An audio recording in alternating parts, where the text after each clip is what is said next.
ilmiah ini sebaiknya sudah dikuasai sejak dari Adminkes jenjang pertama. Karena apa? Karena ini nanti akan menjadi bekal Bapak Ibu di dalam menyusun saran kebijakan yang memang menjadi tugas utama seorang Adminkes.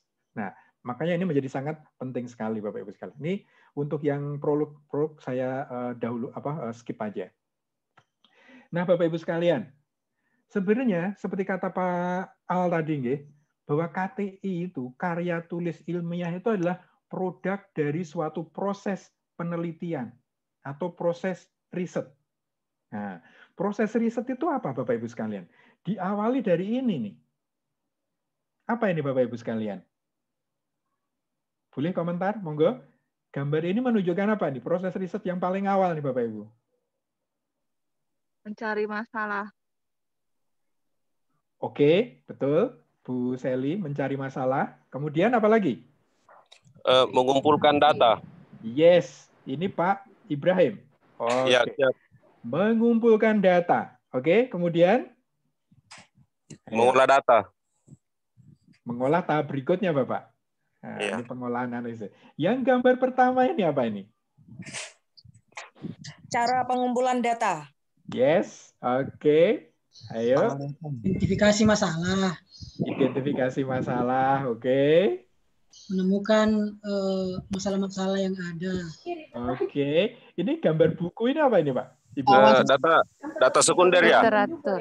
Literatur. Studi literatur. Oke. Inilah yang kita lakukan di awal, Bapak Ibu sekalian. Seperti tadi Ibu bilang tadi kan, kita harus tahu nih apa masalah yang mau kita bahas. Kita tahu nih bagaimana memperoleh data. Kita tahu nih sumber datanya siapa. Yang mau kita tanyain siapa. Kemudian kita harus punya literaturnya. Daftar pustaka yang mau kita gunakan untuk mengolah data atau menganalisis data itu sumbernya mana ini.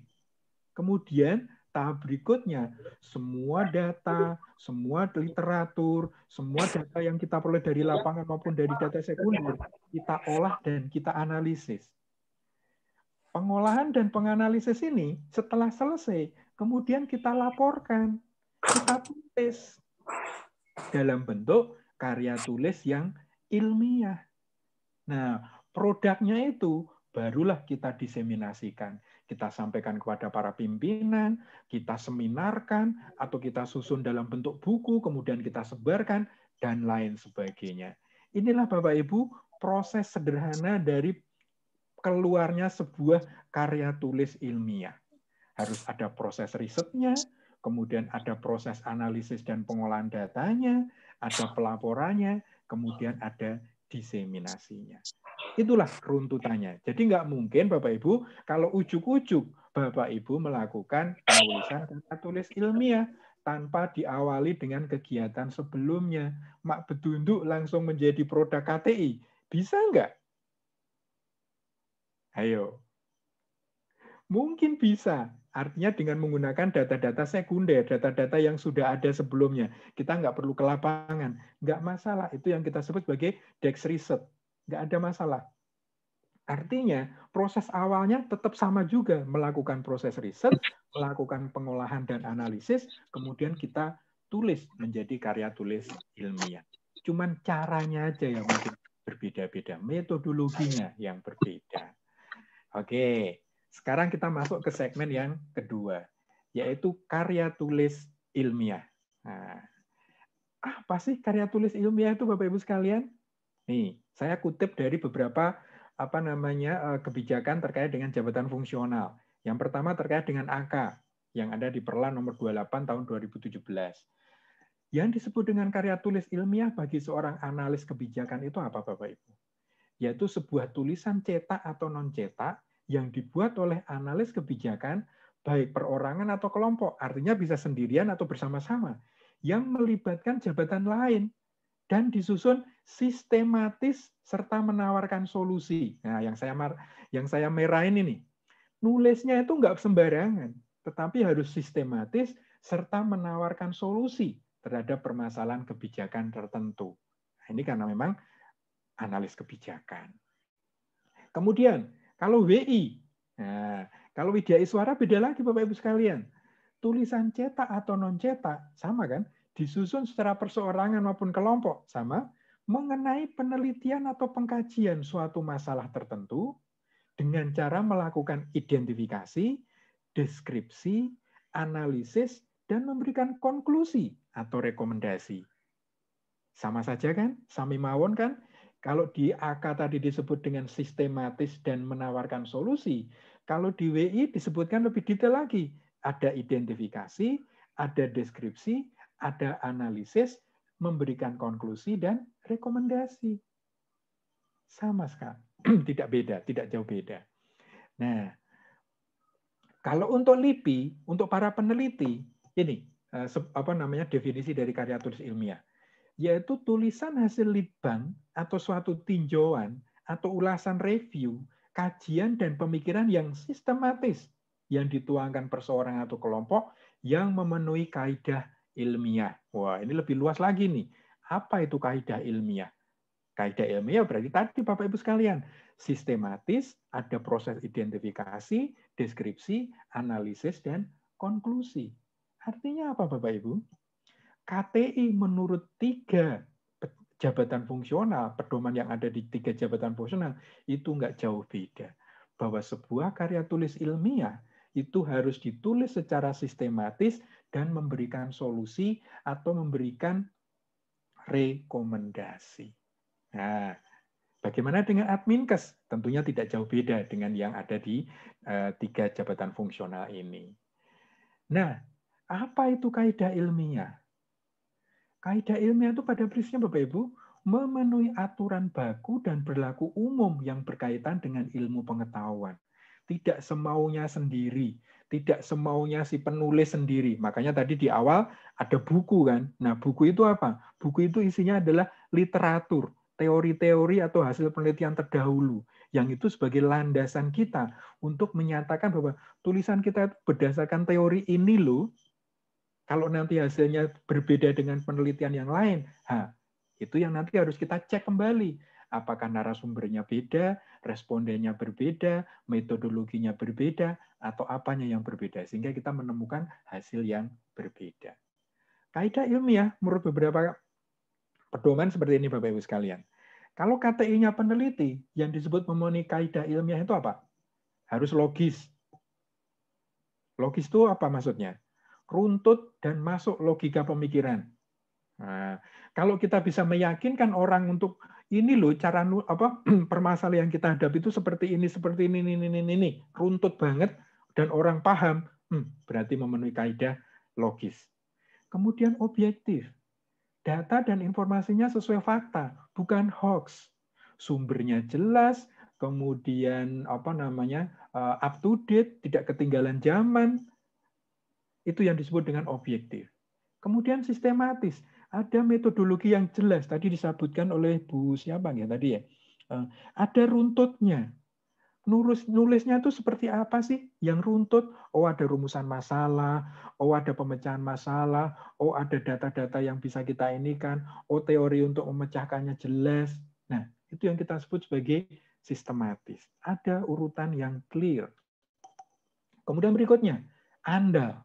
Data dan informasinya teruji dan sahih. Diakui bahwa data ini update. Diakui bahwa data ini berasal dari sumber yang legal. Artinya diyakini kebenarannya. Kemudian desainnya, terencana dan ada rancangannya. Kita mengikuti kaidah-kaidah ilmiah itu harus desainnya clear. Ada KAK-nya, ada TOR-nya, ada proposalnya.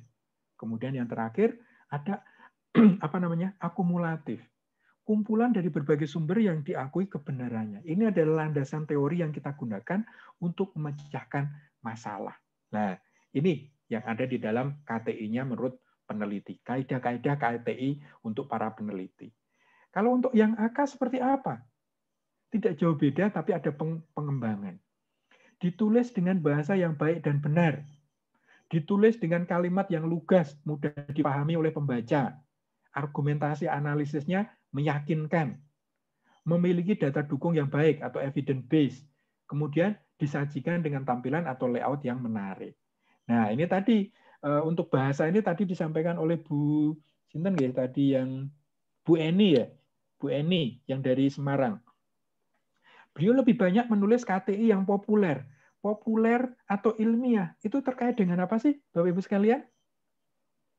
Responden kita, atau apa namanya? Sorry, bukan responden.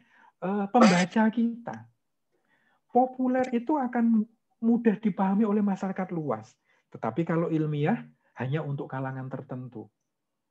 Saya kalau misalnya menulis, ibu nih, misalnya ibu nih di bidang kesehatan, mau menulis tentang kesehatan dengan bahasa-bahasa yang hanya dipahami oleh orang kesehatan, itu sebaiknya ibu menulis KTI dalam kriteria apa? Halo? Kalau karya tulis ilmiah ibu itu hanya dipahami bahasanya hanya oleh kalangan tertentu, berarti itu KTI yang sifatnya halo.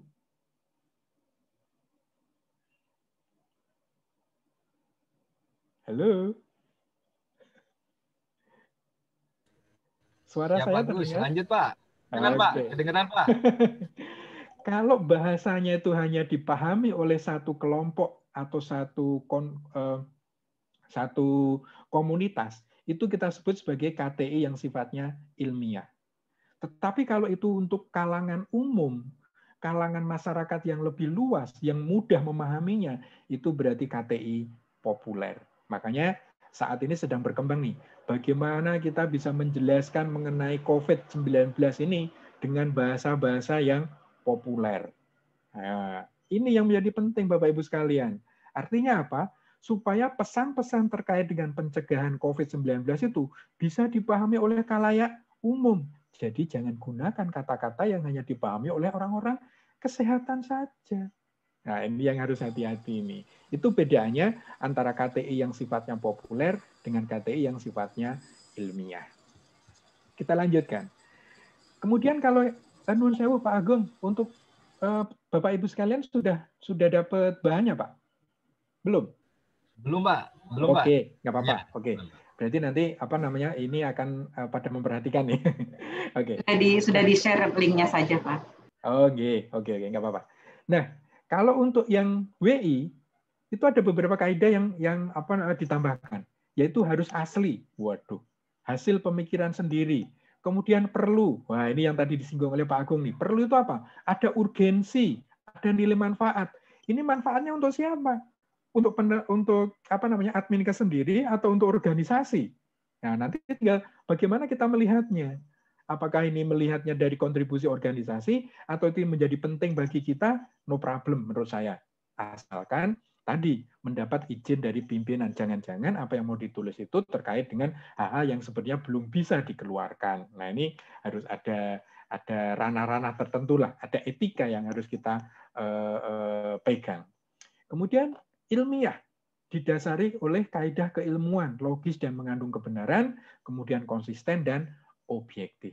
Nah, ini Bapak Ibu, kaidah-kaidah KTI menurut peneliti AK dan WI. Ini nanti bisa digabungkan Bapak Ibu. Artinya dalam menulis paling tidak kita tidak lepas dari apa yang ada di dalam kaidah-kaidah penulisan KTI.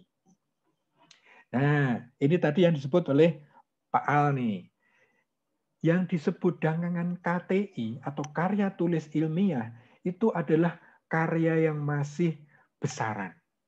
Tapi begitu nanti menjadi buku, KTI itu nanti bisa menjadi buku, bisa menjadi jurnal, bisa menjadi bunga rampai, bisa menjadi proceeding, bisa menjadi policy brief, bisa menjadi policy paper, makalah kebijakan, semuanya bisa. Asalkan kita menuliskannya itu dalam gaya selingkung atau sistematika yang kita maui. Jadi hasil penelitian itu Bapak, saya pernah menulis satu hasil penelitian di unit kami, itu bisa jadi beberapa buku, ada beberapa artikel yang bisa kita pecah-pecah sesuai dengan peruntukannya. Ada yang kita terbitkan menjadi jurnal, ada yang kita terbitkan menjadi proceeding seminar, ada yang kita terbitkan menjadi bunga rampai karena kita pecah-pecah. Jadi satu penelitian itu bisa muncul menjadi bentuk yang berbeda sesuai dengan yang mau kita tuju. Nah, clear ya Bapak Ibu? Kemudian, nah, Kalau dilihat dari tugas administrator kesehatan atau Adminkes, seperti kita sebut di awal tadi ya, tugas pokoknya itu adalah melakukan analisis kebijakan di bidang administrasi pelayanan, perizinan, akreditasi, dan sertifikasi. Kalau dilihat dari tusinya ini, Bapak Ibu, sebenarnya Bapak Ibu itu adalah analisis kebijakan. Bagaimana kita melakukan analisis terhadap kebijakan atau menghasilkan kebijakan. Artinya apa? Kita memproduk policy advice atau saran kebijakan. Tapi apakah kemudian Bapak Ibu tidak boleh menulis dalam bentuk yang lain? Oh, tentu boleh. Tetapi kalau nanti kita sesuaikan dengan tusi kita, tusi sebagai seorang Adminkes, sebagaimana yang disebutkan di dalam Permenpan, yang kita lakukan adalah melakukan analisis kebijakan, menghasilkan saran kebijakan. Itu, Bapak Ibu. Nah, analisis kebijakan itu apa sih, Bapak Ibu sekalian? Menurut Pak Fadila dan Pak Anwar, di dalam bukunya Analisis Kebijakan Publik, analisis kebijakan itu adalah sebuah aktivitas praktis yang bertujuan apa? Memberikan nasihat kebijakan secara real kepada para pengambil kebijakan. Contoh sederhananya apa? Agus, tolong dong, aku dibuatkan telaan staf terkait dengan kasus COVID ini. Kok COVID kok naik terus? Nah, kita diminta memberikan nasihat. Kita diminta memberikan saran kebijakan kepada para pimpinan kita. Apakah kita bisa langsung menulisnya serta-merta? Tentu tidak. Kita harus melakukan proses riset tadi. Apakah kita harus turun lapangan? Mungkin tidak. Tapi kita bisa melakukan desk riset. Kita mengumpulkan data-data dari sumber sekunder kita, data sekunder kita. Kemudian kita olah, kita analisis, kemudian muncul menjadi saran kebijakan. Saran kebijakan kita itu apa? Ini KTI. KTI dalam bentuk saran kebijakan yang kita berikan untuk kepentingan pengambilan kebijakan. Clear tuh Bapak Ibu? Nah, kalau di dalam modul JFHK, itu disebutkan secara lebih luas lagi. Analisis kebijakan itu adalah penerapan berbagai metode penelitian yang dilakukan oleh seorang atau sekelompok orang yang tujuannya mendapatkan berbagai data. Nah, kita mengkolek data ini, mencari data di lapangan, kemudian mengolahnya menjadi informasi yang relevan terhadap suatu kebijakan, sehingga menjadi policy information yang digunakan untuk membantu merumuskan kebijakan atau menjadi policy formulation. Suatu masalah publik yang rumit dan kompleks menjadi lebih terstruktur. Well-structured policy problem. Berdasarkan policy information yang kita susun, berdasarkan policy formulation yang sudah kita susun, para pengambil kebijakan bisa membuat well-structured policy problem. Sehingga memudahkan beliau, para pengambil kebijakan, dalam merumuskan dan memilih berbagai alternatif kebijakan atau menjadi policy alternatif yang digunakan untuk memecahkan suatu masalah kebijakan yang direkomendasikan para pembuat kebijakan atau policy maker. Tuh, peran Bapak Ibu Adminkes ini menjadi sangat penting sekali, terutama dalam konteks sekarang ini, di mana kesehatan menjadi leading ini sekarang nih, menjadi tulang punggungnya di dalam penanganan COVID-19. Bayangkan kalau yang bicara di luar itu para juru bicara atau Bapak Presiden atau para pimpinan kita menyampaikan informasi yang tidak kita backup dengan baik, dengan saran kebijakan yang kita usulkan, bagaimana jadinya? Betapa sangat strategis peran kita, Bapak Ibu. Jadi kader ya Bapak Ibu ya. Nah, inilah yang nanti akan kita hasilkan. Policy advice, saran kebijakan melalui proses penelitian dan produknya karya tulis ilmiah. Aduh. Nah, apa pendapat Bapak Ibu nih terkait dengan gambar ini? Ayo, monggo nih. Ini gambar ini selalu saya pakai Bapak Ibu sekalian. Monggo, ada yang mau komentar? Ada seorang matador, ada seekor kerbau yang sudah marah mau menyeruduk, Kemudian kita ini, waduh, ini konsultannya ini, adminkesnya ini, lagi mengkalkulasi, lagi melakukan komentar ini Bapak Ibu sekalian. Ayo, monggo, bebas nih, ayo. Halo. Supaya saya tidak bicara sendiri nih. Ayo, monggo. Ayo, monggo Pak Suroso. Ini yang muncul di layar Pak Suroso. Ya, terima kasih Bapak. Assalamualaikum. Pak Suroso dari Pati, Bapak. Nggih, waduh dari Pati. Monggo, Pak. Apa pendapatnya, Bapak? Semacam diibaratkan Pak Matador itu menunggu instruksi, Bapak. Instruksi dari ajudannya ibarat di pelayan kesehatan, pengambil kebijakan manajemen menunggu instruksi dari ajudannya, yaitu tenaga adminkesnya, Bapak. Saran-saran yang diharapkan dari petugas adminkesnya, Bapak. Oke, mantap nih Pak Suroso nih. Tapi bahasanya kok instruksi, berarti Bapak diminta menginstruksi pimpinan nih. Memberikan saran ya. Memberikan saran Bapak ya. Oke, leres. Paham. Oke, ayo, ada yang lain. Betul sekali Pak Suroso. Ayo. Monggo yang lain. Yang dari timur, mana yang dari timur? Wilayah timur? Halo, Pak. Sudah maghrib yang dari timur ya? Monggo. Pak. Saya sih. Oke, monggo. Ini dari? Eni Jateng, Pak. Oh, Bu Eni. Monggo, Bu. Oh, ini Bu Eni dari Semarang tadi, nggih. Monggo, Bu. Belajar sama-sama, Pak ya. Nggih, ayo monggo. Ini kan ibaratnya adminkes itu yang saya tanya yang memegang atau yang mencatat itu, Pak ya? Nggih.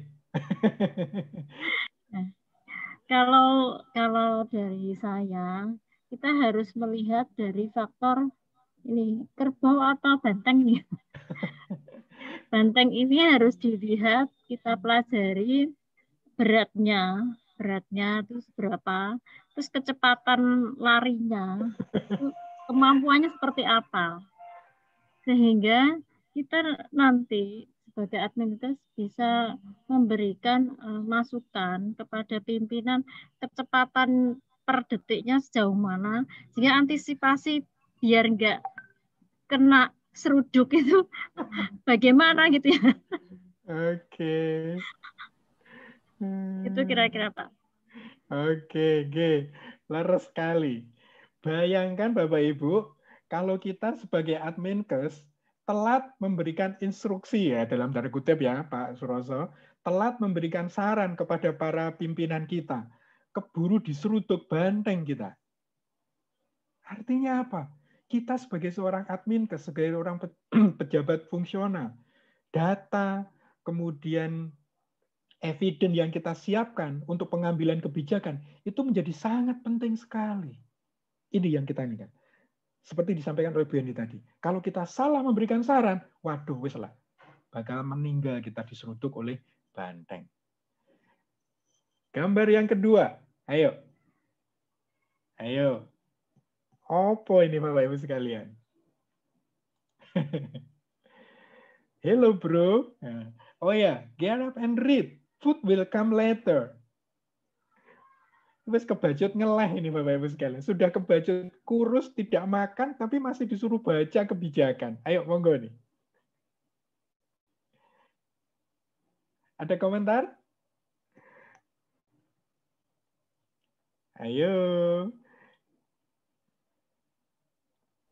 Ayo Bapak Ibu silakan. Biar cepat Pak. Biar cepat aja. Kalau menurut saya orang ini kan sudah lemah ya. Sudah lemah.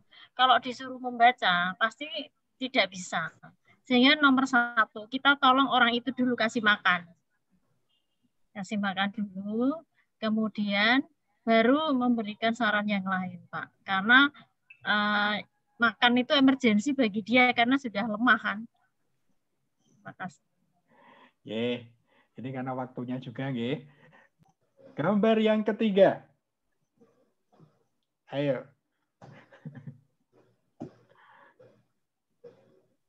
Yang muncul di layar ini siapa ini? Mas Rosa. Ibu Mas Delilah Batubara. Ini dari Medan nih kayaknya nih. Ada pendapat terkait dengan gambar ini?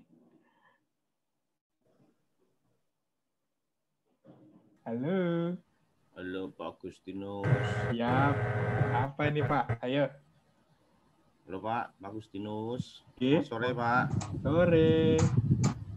Ya itu ketebalan Pak kebijakannya Pak. Itu kan manajernya bilang, bisa nggak kamu membawa itu yang ya summarize-nya aja, ringkesannya aja yang studi 3 tahun.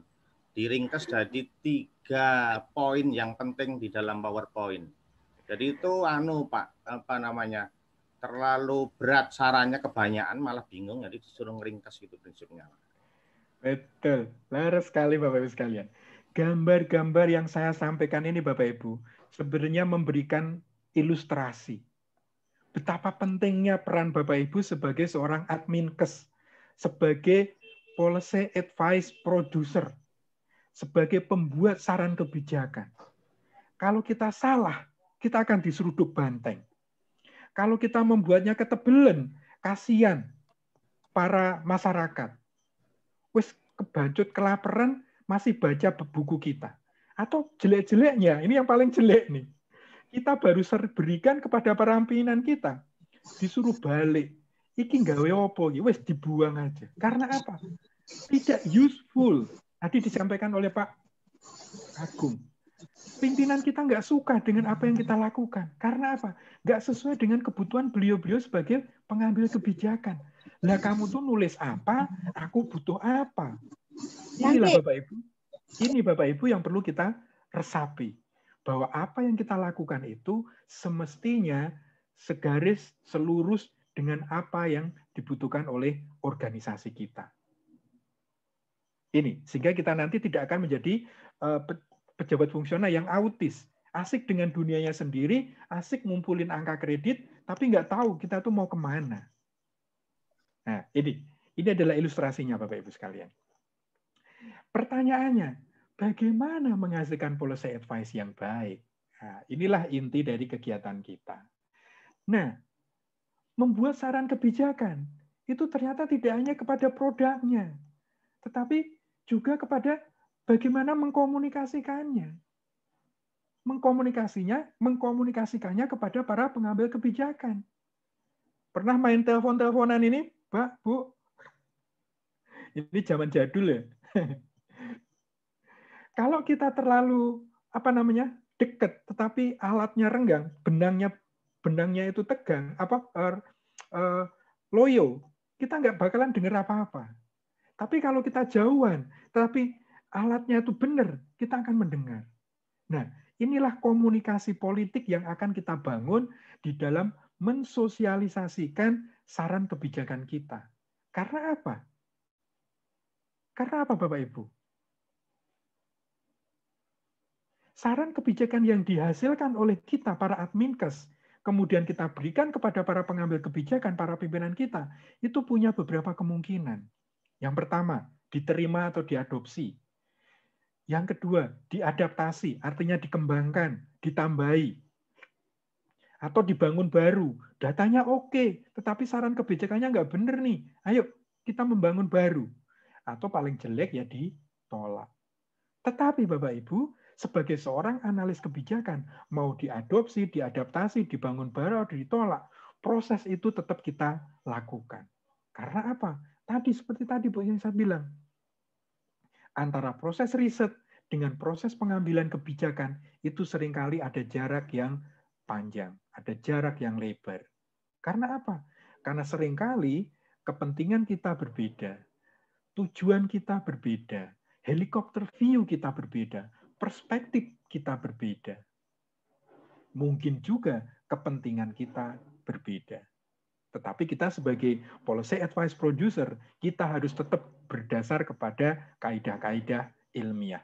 Mau diterima, mau ditolak, kita tetap berada di dalam kaidah-kaidah ilmiah. Karena begitu menjadi suatu saran kebijakan, kemudian diputuskan menjadi kebijakan, itu bukan tanggung jawab kita lagi. Tapi itu adalah tanggung jawab para pengambil kebijakan. Itu ya Bapak Ibu. Nah, kemudian kita lanjut ke part yang berikutnya. Bentuk saran kebijakan. Kalau tadi kita sudah bicara mengenai proses penelitian, kemudian menghasilkan karya tulis ilmiah, kemudian mau kita kemas dalam bentuk apa nih KTI itu? Nah, bentuknya sesuai dengan tusi kita adalah saran kebijakan. Nah, saran kebijakan sendiri menurut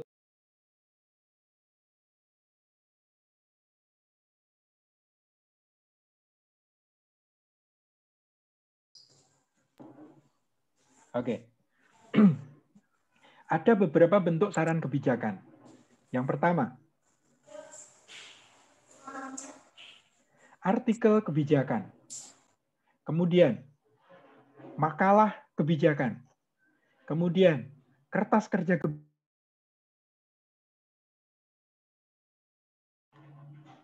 Halo?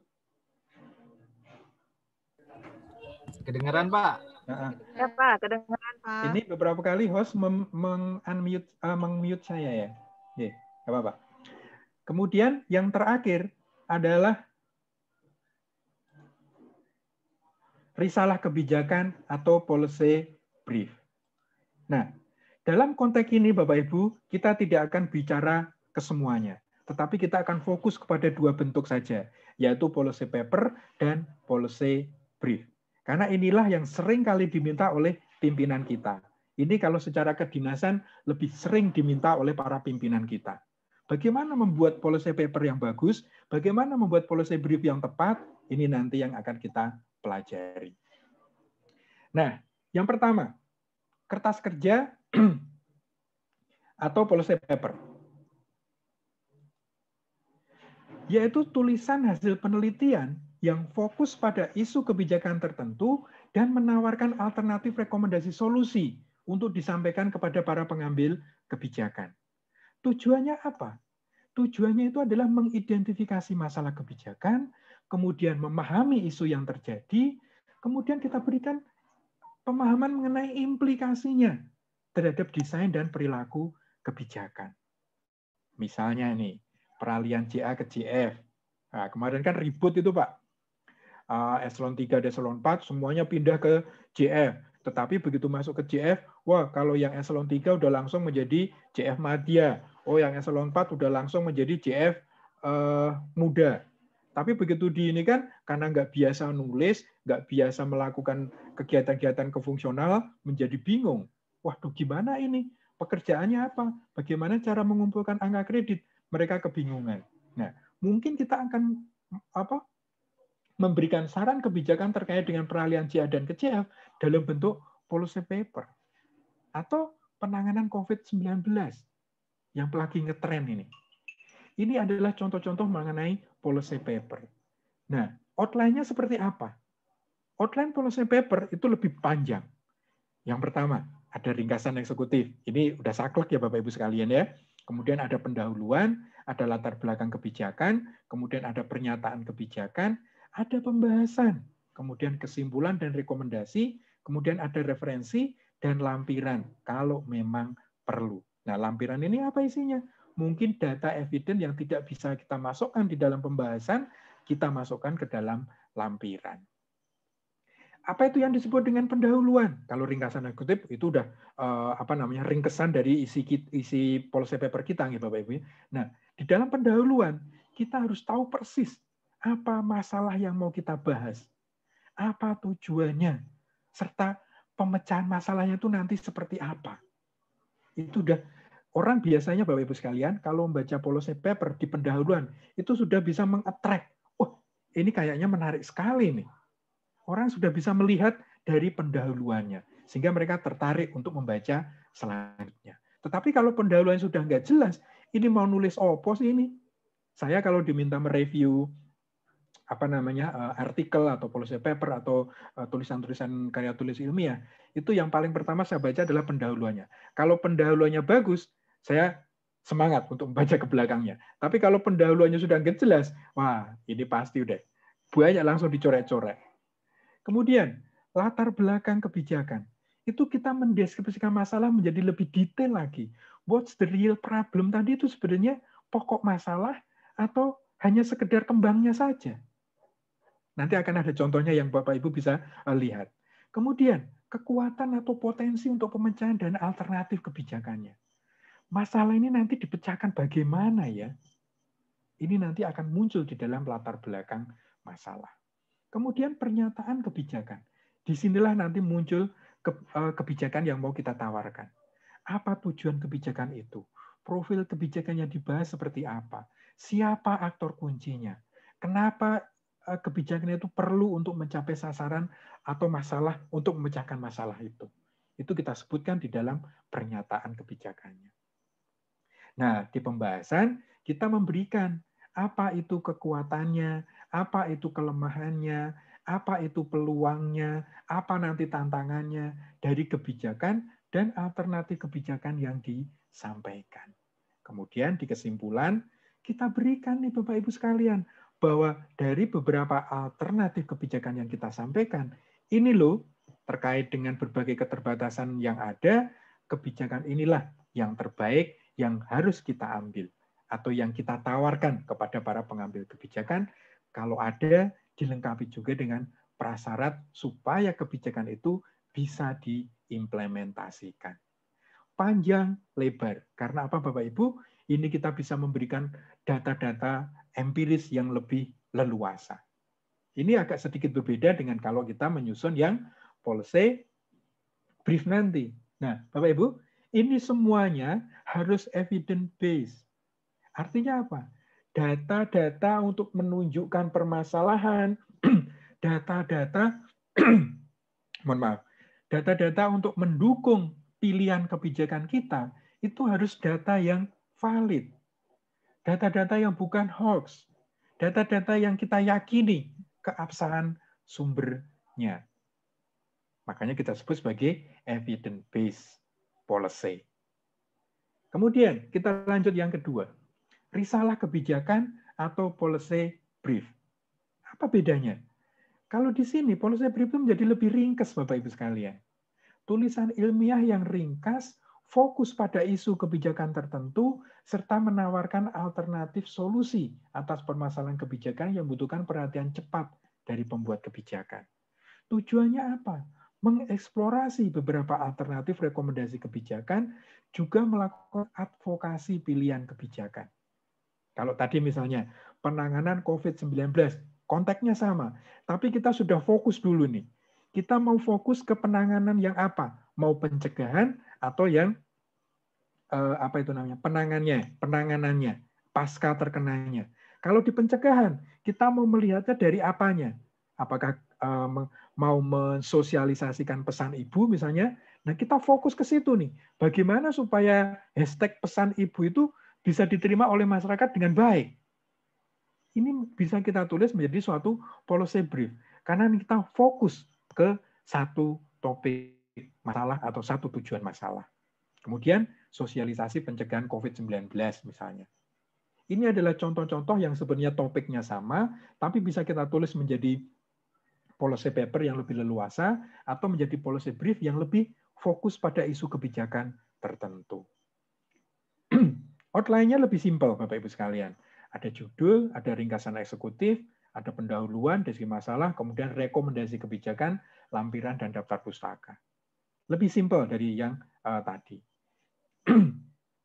Nah, di ringkasan eksekutif, Bapak Ibu, kita harus mencakup mengenai masalah. What's the real problem? Kemudian, apa nilai penting dari masalah itu? Kemudian cara pemecahannya, kemudian aktor yang terlibat. Kemudian bicara mengenai pendahuluan, kita harus tahu persis nih, urgensi dari masalah itu. Kenapa yang menjadi sangat penting? Kalau tadi kita pentingnya itu penting dalam arti memberikan saran kepada pimpinan, kalau di sini kita penting untuk mengantarkan bahwa kebijakan yang mau kita sampaikan itu adalah sangat krusial, sangat penting. Dan ini didasarkan pada evidence base.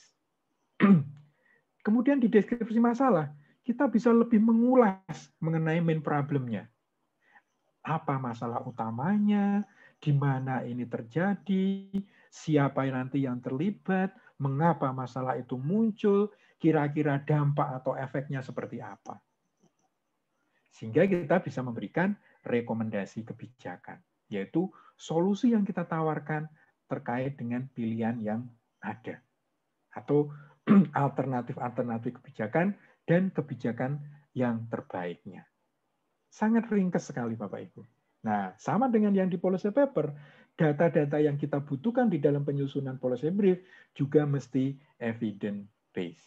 Kita tidak boleh menggunakan data-data yang tidak jelas, data-data yang sifatnya masih hoax. Nah, di dalam pelatihan AK dan di dalam pelatihan-pelatihan fungsional yang lain, kalau dalam menulis saran kebijakan ya, policy brief ini lebih diutamakan. Karena apa? Lebih ringkas, sederhana, kemudian tampilannya bisa kita bikin menarik.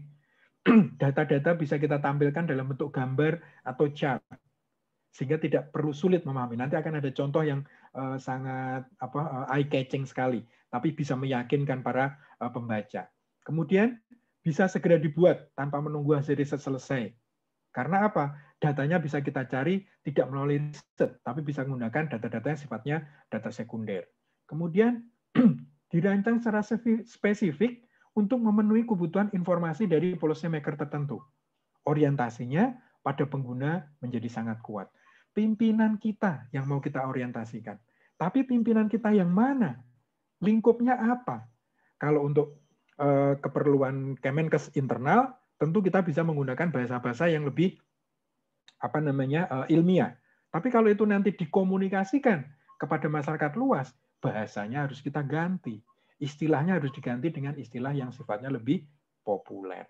Nah, ini adalah pilihan kita, orientasi kita kepada para pengguna pengambil kebijakan menjadi sangat kuat di dalam policy brief ini. Kemudian yang terakhir, dengan policy brief yang bagus, kita bisa menggambarkan logika kebijakan yang mudah dipahami. Apa masalah kebijakannya, mengapa masalah itu muncul, kemudian alternatif kebijakan yang kita siapkan. Sesederhana itu di dalam policy brief, Bapak Ibu sekalian. Ada masalah, ada latar belakang, kemudian analisis, kemudian muncul pilihan kebijakannya. Oke. Nah, untuk menyusun policy brief yang baik, Bapak Ibu sekalian, yang pertama, latar belakang masalahnya itu harus cukup. Cukup dalam arti apa? Bisa meyakinkan pembaca sehingga mereka itu memahami konteks permasalahan dan substansi permasalahan secara tepat. Jangan-jangan antara konteks dan kontennya berbeda. Masalahnya sebenarnya sama, yaitu terkait dengan ajakan untuk memakai masker, misalnya nggih, non sewu. Tapi memakai masker bagi kita para pegawai kantoran dengan memakai masker bagi para misalnya pedagang, tentu berbeda. Kontennya sama-sama pakai masker, tapi konteksnya kita kerja di kantor, konteksnya mereka kerja di pasar. Bagaimana kebijakannya? Bagaimana cara supaya mereka sama-sama mau menggunakan masker? Tentu caranya berbeda. Kemudian, policy brief yang baik bisa meningkatkan keyakinan pembaca bahwa masalah publik ini memang harus segera diatasi. Kita bisa meyakinkan, this is the real problem. Kalau ini tidak segera diatasi, akan muncul masalah yang lebih besar lagi. Kemudian yang berikutnya, yang ketiga, di dalam policy brief, kita bisa menggunakan beberapa alternatif pilihan kebijakan. Pak, ini ada plan A. Pak, ada plan B. Ada plan C. Sama-sama ini, Pak, untuk mengatasi masalah yang sama. Tetapi plan A ini nanti seperti ini, plan B seperti ini, plan C seperti ini. Buktinya ada, evidence based semuanya. Tetapi dengan berbagai keterbatasan, dengan prasyarat yang dibutuhkan, kita sebagai policy sebagai policy advice menawarkan bahwa kebijakan yang terbaik adalah yang C, misalnya seperti itu. Nah, sehingga policy brief yang baik, Bapak Ibu sekalian, bisa merangsang pembaca, para pengambil kebijakan untuk mengambil dan menetapkan keputusan atau mengambil kebijakan. Karena apa? Kita fokusnya kepada para pengambil kebijakan nih. Mereka mau nurutin keinginan kita, Supaya apa? Kalau digambar tadi ya, seperti kata Pak Suroso, supaya kita tidak ditabrak oleh banteng tadi. Pilihannya ini Pak, pilihannya kita mengibarkan bendera supaya bantengnya nabrak bendera, atau pilihannya kita lari. Nah, kalau lari kita kekejar, karena tadi data yang disampaikan Bu siapa tadi? Bu Eni. Waduh, kecepatan larinya sekian meter per detik. Waduh, itu datanya rigid sekali. Itu adalah pilihan-pilihan kebijakan. Tapi dengan berbagai keterbatasan prasyarat dan lain-lain, pilihan yang terbaik adalah kita mengibarkan bendera supaya bantengnya nabrak bendera itu bolak-balik sehingga dia capek, kemudian bisa kelelahan. Itu adalah contoh ilustrasi dari policy brief yang baik, Bapak Ibu. Kita lanjut. Nah, ini ringkasannya Bapak Ibu sekalian. Ringkasan dari dua bentuk antara policy paper dan policy brief. Dilihat dari komponen audiens, Bapak Ibu sekalian. Kalau policy paper itu spesialis kebijakan. Artinya apa? Ini nanti untuk banyak pihak. Sementara kalau policy brief itu khusus untuk pembuat kebijakan atau pembuat keputusan, pimpinan kita. Kemudian dilihat dari komponen fokus. Policy paper itu lebih ke value driven. Kita pengen menghadirkan data-data yang lebih leluasa sehingga nanti bisa memancing perdebatan. Ini loh datanya banyak banget nih. Ini kita analisis seperti ini. Jadi yang kita tawarkan ada value, nilai-nilainya. Sementara kalau di policy brief ini lebih kepada audience driven. Kita sudah langsung ini loh Pak, kebijakan yang harus diambil adalah A, B, C, D. Tetapi yang terbaik adalah yang C. Kita lebih ke audience driven. Kemudian konteks isunya. Kalau di policy paper, seperti saya sebutkan tadi Bapak Ibu sekalian, ini boleh mengundang perdebatan. Karena datanya kita kasih semuanya nih. Tetapi kalau di policy brief, ini tujuannya untuk meyakinkan, mengadvokasi, dan melobi pimpinan kita untuk memilih kebijakan, untuk mengambil kebijakan yang kita tawarkan. Dari sisi metodologi, itu dapat memuat penelitian primer kalau di policy paper. Makanya kalau dilihat dari jumlah halamannya lebih panjang lebar nih. Tetapi kalau di policy brief, ini jarang memuat penelitian primer. Boleh memberikan data-data, tapi kita bangun menjadi lebih ringkas. Sehingga dengan hanya melihat data pun, mereka yakin, this is the real problem. Kalau ini tidak segera diatasi, wah, masalahnya menjadi semakin berat. Kemudian dilihat dari bahasanya. Kalau dari policy paper, sifatnya lebih akademis dan teknis. Tapi kalau di policy brief, itu harus jelas. Gunakan bahasa-bahasa yang lugas, EYD-nya clear. Kemudian yang paling gampang, Bapak Ibu, kalau dilihat dari jumlah halamannya. Kalau di policy paper, itu boleh sampai 60 halaman. 30 sampai 60 halaman lah. Tapi kalau di policy brief, 2 sampai 4 halaman. Waduh, gampang itu kalau cuma 2-4 halaman. Kalau belum praktek Bapak Ibu, wow, meringkas tadi ya Bapak Ibu sekalian, penelitian yang tebelnya segitu diminta dalam 6 poin, bayangkan. Artinya apa? Proses menganalisisnya itu harus benar-benar detail. Data mana yang bermanfaat, data mana yang bisa kita gunakan untuk kajian kita, itu menjadi sangat penting sekali. Bagaimana kita bisa memilah dan memilih data, evidence, supaya bisa diambil menjadi suatu kebijakan. Ini Bapak Ibu, perbedaan dari dua bentuk saran kebijakan. Nah, kita masuk ke chapter yang terakhir terkait dengan tips dan trik. Ini yang ditunggu-tunggu nih. Kalau yang awal tadi kan teori doang nih. Bapak Ibu sekalian, tips dan trik menulis saran kebijakan. Ini sebenarnya bukan hanya untuk saran kebijakan, tapi bisa juga untuk menulis apapun, menulis KTI apapun. Yang pertama, tidak bisa instan Bapak Ibu sekalian. Kita harus berlatih terus-menerus. Saya sudah berapa ya? 20 tahun lebih ini.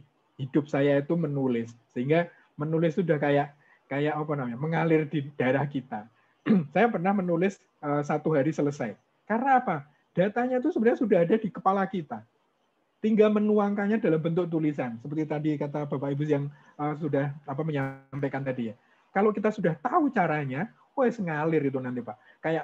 Kayak apa? Kayak ember dikasih lubang kecil udah grocok kabeh. Saya yakin akan seperti itu. Karena Bapak Ibu tadi sudah disampaikan, punya data yang begitu banyak, tapi nggak tahu bagaimana ini data mau kita gunakan menjadi suatu karya tulis ilmiah. Artinya apa? Tulisan itu harus dilatih, tidak bisa instan. Kemudian, menulis karya tulis ilmiah atau saran kebijakan itu bukan masalah jenjang atau latar belakang pendidikan, Bapak Ibu. Jadi ada yang sudah S2, ada yang doktor, ada yang dokter, ada yang masih D3. Jangan khawatir. Ini bukan masalah jenjang atau latar belakang pendidikan. Tapi terkait dengan kemauan. Karena apa? Seperti tadi Bapak Ibu, siapa tadi namanya? Saya terakhir kali nulis KT itu waktu kuliah, Pak. Nulis skripsi. Wah, itu udah berapa puluh tahun yang lalu. Tapi itu menjadi modal kita. Artinya apa? Kalau Bapak Ibu sudah lulus S1, S2, S3, berarti kita punya kemampuan. Tinggal kemauan saja yang harus kita lakukan. Nah, ini lagi nih. Open your mind, change your mind, try new way. Kalau selama ini kita merasa, waduh Pak, nulis itu kok susah banget ya Pak. Nulis KTI, wah denger KTI aja sudah langsung gembret, sudah langsung panas dingin gitu. Nah, mungkin gambarnya seperti ini, apa yang Bapak Ibu alami. Betul nggak Bapak Ibu? Ada sekelompok orang yang mendorong gerobak isinya penuh batu. Tapi rodanya itu kotak. Kemudian ada yang nawarin, Pak, itu salah kotakmu itu. Gunakan kotak, rodamu itu salah. Roda itu bukan kotak, tapi yang bulat nih. Enggak, terima kasih. Saya sudah terbiasa menggunakan cara ini. Kita udah terlalu sibuk nih, ini dorong udah berat banget, udah capek. Kamu mau ngasih cara baru, mau ganti roda, wah nanti gantinya udah lama. Ada yang bengek lah. Inilah gambaran kita, Bapak Ibu. Open your mind, change your mind, try new way. Bagaimana caranya? Ini tips dan triknya, Bapak Ibu sekalian. Nomor 1 adalah fokus. Fokus pada apa? Fokus pada topik atau tema masalah yang mau kita bahas. Atau apa masalah yang mau kita carikan solusinya. Tentukan dulu ini. What's the real problem? Jangan-jangan ini bukan masalah ini. Ini masalahnya elu, bukan masalah gua.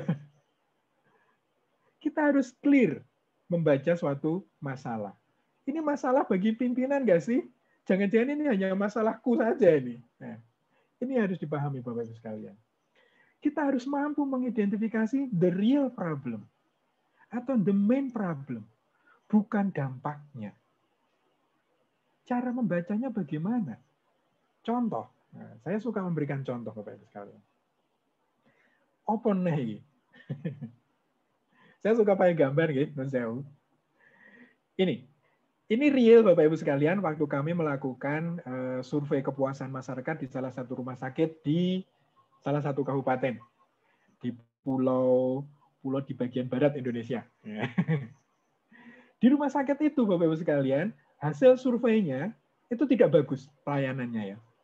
Banyak pasien yang komplain terhadap pelayanan perawatnya yang gualak minyak ampun. Tidak ramah. Pokoknya senengannya marah-marah aja. Wis sakit, digalai, tambah loro. Nggak sembuh-sembuh. Kemudian kita lakukan survei. Ini sebenarnya kenapa ini? Kenapa banyak banget komplain terhadap pelayanan masyarakat, khususnya terkait dengan perilaku perawatnya? Mengapa perawat itu galak, tidak ramah dan suka marah? Nah, ada beberapa identifikasi. Apa karena sifatnya, perilakunya, kan ada tuh perawat yang udah gawan bayi, ya. Gawan bayi senengannya mau nesu-nesu aja. Atau mungkin karena pasiennya yang nakal, pasiennya yang tidak tertib. Ini bapak-bapak ibu yang di kesehatan di puskesmas yang langsung berhubungan dengan masyarakat pasti sering banget yang menghadapi ini. Dan ini memang bikin jengkel, bener nggak? Pasti itu. Atau karena ada masalah di rumah. Lagi ribut sama suaminya, lagi marahan sama istrinya, anaknya minta susu, waduh. Ke bawah sampai ke kantor.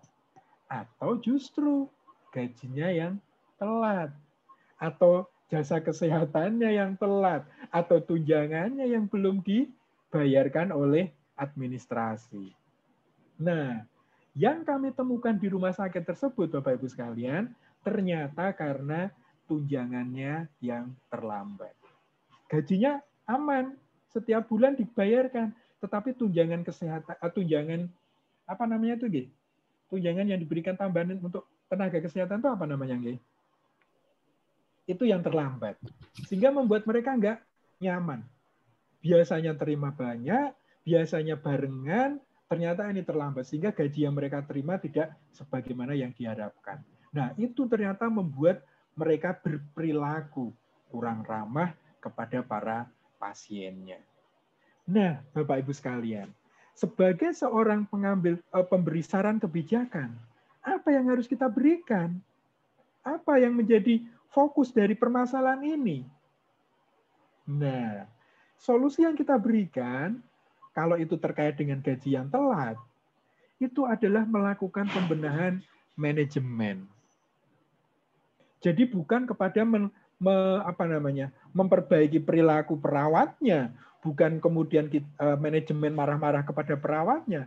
Ternyata yang bermasalah itu justru di manajemennya. Ini temuan real ya Bapak Ibu sekalian. Awalnya tuh manajemen mengatakan, ini perawat saya ini memang aduh sifat perilakunya nggak benar Pak. Tapi setelah kita lakukan penelitian, kita riset, kita lakukan penggalian data, observasi, wawancara, kemudian data yang kita peroleh kita analisis, hasilnya itu seperti ini. Perlu ada pembenahan manajemen. Sehingga apa? Sehingga tidak terjadi keterlambatan pembayaran tunjangan. That's artinya kita menemukan the real problem. The main problemnya ketemu. Kalau kita fokus. Tapi kalau kita nggak fokus, kita hanya melihat kepada dampaknya saja. Mungkin yang menjadi fokus kita adalah, wah ini perawatnya nih, ganti yang baru, wah dimutasi, wah semacam-macam. Bukan seperti itu. Kita harus clear. Kemudian, Bapak Ibu sekalian, setelah kita menemukan map the real problemnya, kita melakukan mapping. Apa itu mapping? Mapping itu adalah mengidentifikasi, mendeskripsikan semua aspek variabel indikator atau hal lain yang terkait dengan tema yang kita pilih. Kalau tadi terkait dengan perbaikan manajemen, berarti nanti kita akan bicara mengenai how to fix the management. Apa perbaikan-perbaikan untuk manajemen kita. Kemudian setelah kita identifikasi semuanya, kita susun urutan dan hubungannya dalam bentuk mind map atau diagram pohon. Ini terkait dengan bagaimana kita mengumpulkan data dan informasi terkait dengan eviden yang kita butuhkan. Nah, setelah datanya terkumpul semua, baru kita pilih dan pilih yang relevan mana, yang tidak relevan mana. Kalau tadi Bapak Ibu punya data yang banyak banget di dalam unit kita, emang data itu semuanya bermanfaat. Mungkin bermanfaat, tapi yang mana? Mungkin data A akan bermanfaat untuk masalah A. Data B akan bermanfaat untuk memecahkan masalah yang B. Kita harus bisa memilah dan memilih mana yang relevan dan mana yang tidak relevan. Kemudian kita susun dan kita tulis menjadi dokumen saran kebijakan. Kita narasikan kalau semuanya sudah teridentifikasi. Real, Pak. Seperti inilah sederhananya bagaimana kita menyusun suatu tulisan karya tulis ilmiah atau dalam bentuk saran kebijakan. Contoh ini diagram pohon Bapak Ibu sekalian. Batangnya itu adalah topiknya. Pak Agung, kita masih punya waktu berapa lama Pak Agung? Nun sewu? Izin Pak, sampai jam 5 Pak kita Pak. Sampai jam 5. Oh, oke. Berarti oke, 30 menit lagi. Oke. Di dalam batang yang besar, Bapak Ibu sekalian, itu kita bisa tuliskan topik kita. Kemudian nanti ranting-rantingnya itu, cabang-cabang yang sedengan itu Itu menjadi subtopiknya.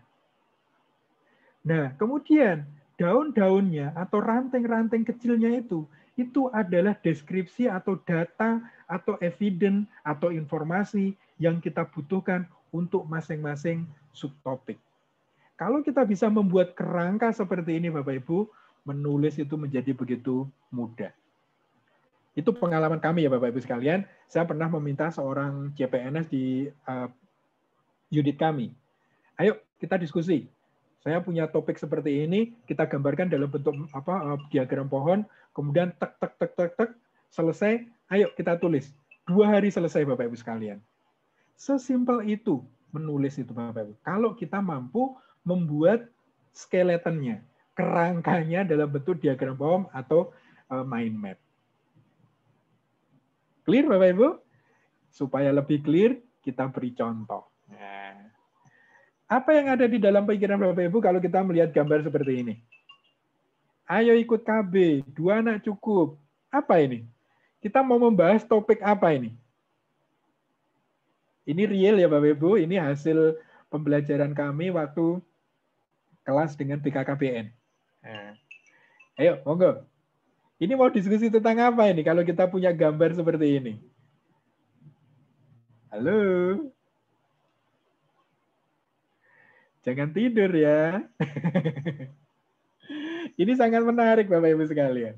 Karena ini nanti akan membongkar barrier atau hambatan yang ada di kepala Bapak Ibu dalam menulis karya tulis. Oke? Monggo Pak Nono. Apa ini Pak? Topik yang mau kita bahas apa nih Pak? Pandangan terhadap pembatasan anak. Pembatasan anak. Oke. Good. Pembatasan anak. Ayo, ada lagi? Ada yang dari puskesmas yang suka bicara dengan teman-teman kalau di RT RW itu apa namanya Pak? Posyandu, kelompok KB, ayo. Ini nanti bisa menjadi bahan sosialisasi. Apa ini topik yang menarik kalau kita bicara mengenai keluarga berencana, Bapak Ibu? Pemilihan alat kontrasepsi yang rasional. Good. Waduh, lah itu Pak Nono kok nggak pakai baju gimana itu? Wah, porno. Pak Agung, catat tuh Pak Agung. Udah difoto Pak, yang ini Pak. Ini. Tapi nggak apa-apa, meskipun begitu tetap rajin ngikutin ya Pak. Nah, kita santai, kita serius tapi santai, seriusan aja. Nah, Bapak Ibu sekalian, alat kontrasepsi tadi menurut Bu siapa? Riyati, Pak. Oke, ini ada satu isu yang menarik Bapak Ibu dari keluarga berencana itu. Apa? Nah, ini topik yang kemarin diangkat oleh teman-teman BKKBN. Pernah dengar KB pria? Pernah. Ini ada kaitannya juga dengan tadi Bu, alat kontrasepsi. Bapak Ibu sekalian, menurut teman-teman di BKKBN, namanya keluarga berencana, tanggung jawabnya bapak dan ibu. Tetapi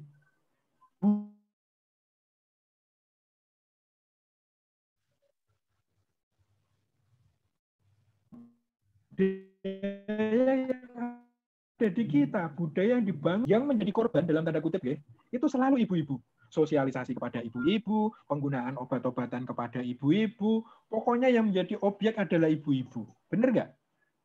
Oh, Pak Nono udah pakai baju. Semuanya ibu-ibu. Nah, mereka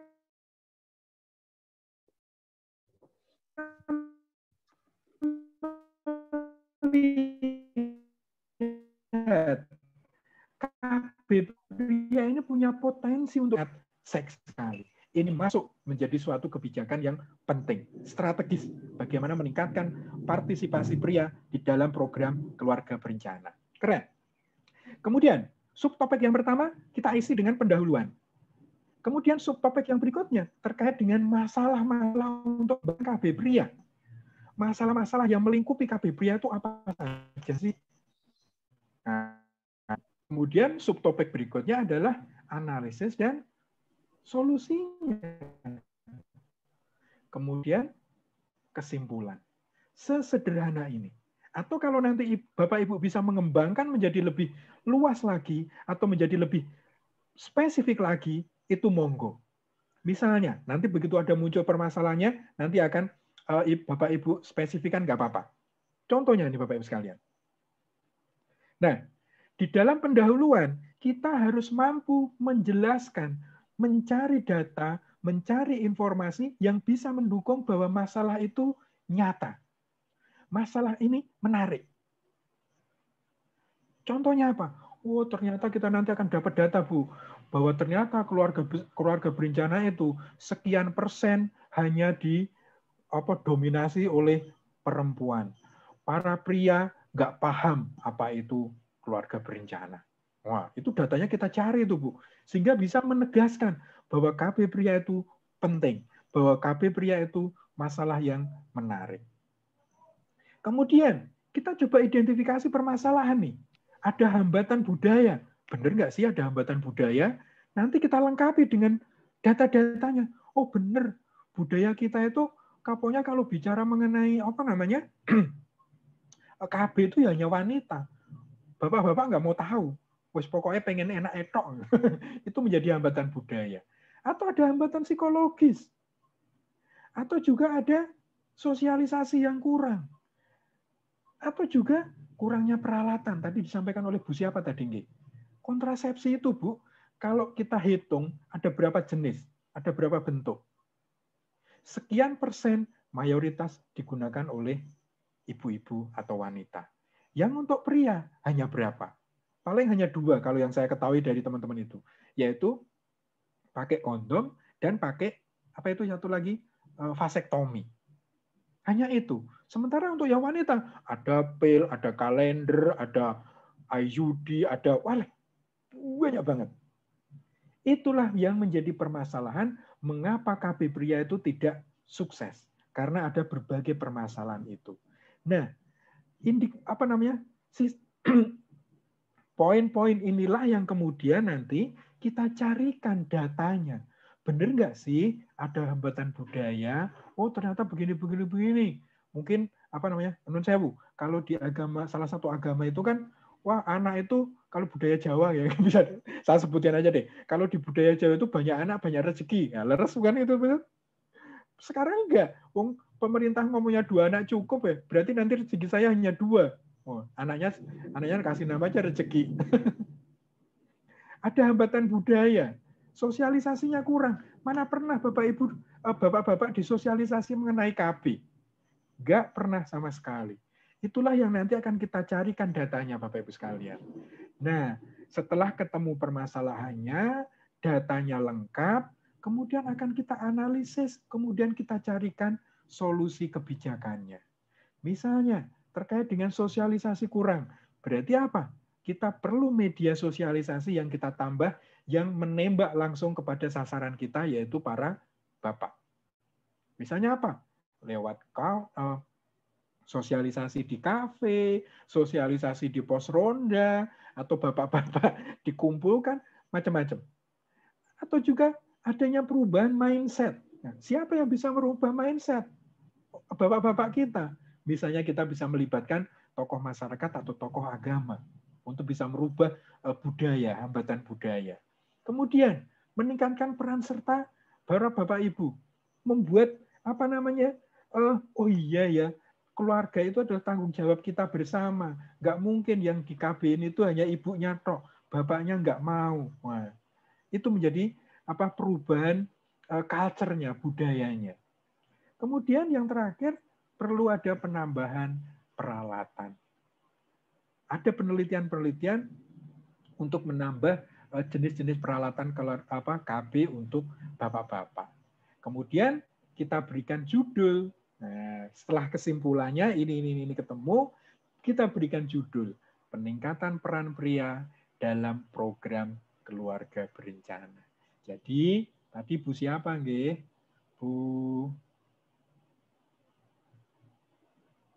siapa tadi yang minta judulnya? Judul itu kalau di dalam suatu penulisan karya tulis ini ya boleh yang paling akhir, Bu. Jadi sudah lahir ceprot dulu baru dikasih nama, dikasih judul. Nah, inilah Bapak Ibu penggunaan dari mind map atau diagram pohon. Kalau kita mampu membuat kerangka seperti ini, menulis itu begitu mudah. Karena apa? Kita bisa memilah dan memilih begitu banyak data tadi ke dalam kotak-kotak yang sesuai. Data yang relevan kita pakai, data yang tidak relevan kita buang. Inilah yang mau kita lakukan, Bapak Ibu sekalian. Contoh policy brief nih Bapak Ibu. Ini kelas kita kemarin waktu dengan calon AK. Mereka membahas mengenai penurunan muka tanah Jakarta. Tadi sudah disampaikan bahwa policy brief itu minimal 2-4 halaman. Nah, mereka bisa Bapak Ibu sekalian. Mereka melakukan identifikasi masalahnya terkait dengan penurunan tanah di Jakarta. Terutama kemarin datanya itu di Jakarta Utara. Nah, kemudian identifikasi permasalahannya. Itu harus dilengkapi dengan evidence. Datanya clear, harus jelas. Tapi karena ada keterbatasan jumlah halaman, mereka menggambarkannya cukup apik dengan mapping, dengan peta. Kemudian kita mampu memberikan identifikasi faktor penyebabnya dan menetapkan faktor utamanya. Kemudian kita lakukan analisis mendalam dan kita berikan rekomendasi atau alternatif solusinya. Kemudian kesimpulan. Nih contohnya nih Bapak Ibu sekalian. Setelah disusun di dalam diagram pohon, hasilnya seperti ini. Sesederhana ini Bapak Ibu sekalian. 2 halaman selesai. Tadi yang pertama, identifikasi permasalahan. Nih, dia gambarkan itu dalam bentuk peta seperti ini Bapak Ibu sekalian. Yang saya lingkarin merah ini. Data ini adalah data tahunan dari Jakarta Utara. Pada tahun, nggak kelihatan ya. Ini pada tahun pertama, itu yang birunya muda, ini adalah daerah yang mengalami penurunan. Data tahun berikutnya semakin meluas dan semakin gelap. Data tahun keempat, semakin gelap dan semakin menurun, semakin meluas. Ini menunjukkan apa Bapak Ibu? Hanya dengan melihat data saja, kita bisa menjelaskan bahwa permasalahan penurunan tanah dari tahun ke tahun semakin parah. Nah, mungkin nanti Bapak Ibu bisa menyampaikan, misalnya terkait dengan data COVID. Wah, ternyata data COVID itu semakin lama semakin naik. Dulu saya masih ingat itu, di Depok pertama kali hanya 2. Masih dinamai kasus 01, kasus 02. Sampai sekarang ini Pak, mungkin mau dikasih kasus 200.000 berapa.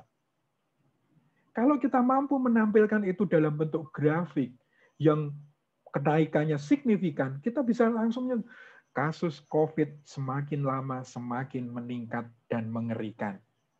Nggak usah bicara apa-apa, udah gitu aja Pak. Dengan melihat data yang semakin tinggi, orang sudah yakin. That's the real problem. Itu. Kemudian mereka juga mengidentifikasi faktor penyebabnya dan menentukan faktor utamanya. Nah, mereka mendapatkan data ini Bapak Ibu, yang saya lingkari warna hijau atau biru. Ini. Mereka ada beberapa penyebab penurunan tanah. Ternyata penyebab utamanya yang paling tinggi ini, dari grafik ini, ini ternyata karena penyedotan air tanah. Dari data ini kita udah nggak perlu mendeskripsikan terlalu panjang. Dari data itu sudah bicara bahwa penyebab utama penurunan tanah di Jakarta Utara adalah karena penyedotan air tanah yang gila-gilaan. Clear. Kemudian dari analisis data yang kita lakukan muncul beberapa alternatif kebijakan. Rekomendasi kebijakan. Oh, kalau terjadi penurunan air tanah karena karena penyedotan air tanah, berarti nanti rekomendasinya apa? Pembatasan penyedotan air tanah. Kalau ternyata karena pembangunan gedung bertingkat, berarti nanti ada pembatasan tinggi gedung bertingkat di Jakarta Utara. Maksimal berapa lantai, misalnya gitu. Nah, itu adalah beberapa alternatif rekomendasi kebijakan yang diberikan oleh teman-teman calon analis kebijakan. Kemudian, yang terakhir adalah memberikan kesimpulan. Dari berbagai alternatif itu, yang paling memungkinkan yang mana? Dengan berbagai keterbatasan dan berbagai prasyarat yang dibutuhkan. Dalam konteks ini, menurut teman-teman, mereka menyarankan adanya pembatasan penyedotan air tanah. Karena apa? Kalau air tanah disedot terus-menerus, nanti akan ada gua di bawah itu, kemudian ambrol tanahnya. Nah, mereka berinisiatif untuk memberikan air tanah diambil menggunakan air pump. Artinya nanti kita ambil airnya itu dari wilayah yang lain, dialirkan ke Jakarta Utara. Ini adalah kesimpulan pilihan dari kebijakan yang paling memadai untuk diambil oleh pengambil kebijakan. Dengan hanya 2 lembar policy brief ini, Bapak Ibu sekalian, pembaca atau pengambil kebijakan sudah bisa memahami bahwa ada masalah besar terkait dengan penurunan muka tanah Jakarta, ada masalah besar karena terkait dengan pengambilan penyedotan air tanah, kemudian pilihan kebijakan yang mau diberikan adalah A, B, C, D, dan yang terbaik adalah A. Ini adalah pilihan kebijakan. Selesai tugas kita sebagai seorang policy advice. Terkait nanti pilihan kebijakan yang diambil, itu sudah tergantung kepada policy. Nah, itulah Bapak Ibu gambaran dari penulisan karya tulis ilmiah yang sederhana. Kesimpulannya seperti ini, bahwa di dalam membuat policy brief seperti ini. Pak Agus, waktu 5 menit lagi. Oke, Pak, sudah selesai. Kemudian ini ada judul, kemudian harus berisi latar belakang masalah, kemudian komponen-komponen seperti ini.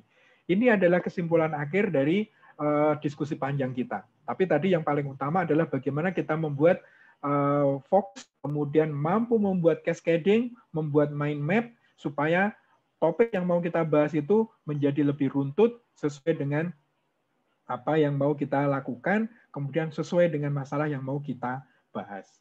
Oke, Bapak Ibu, itu yang bisa kami sampaikan. Kita sekarang ke Q&A aja, Pak ya.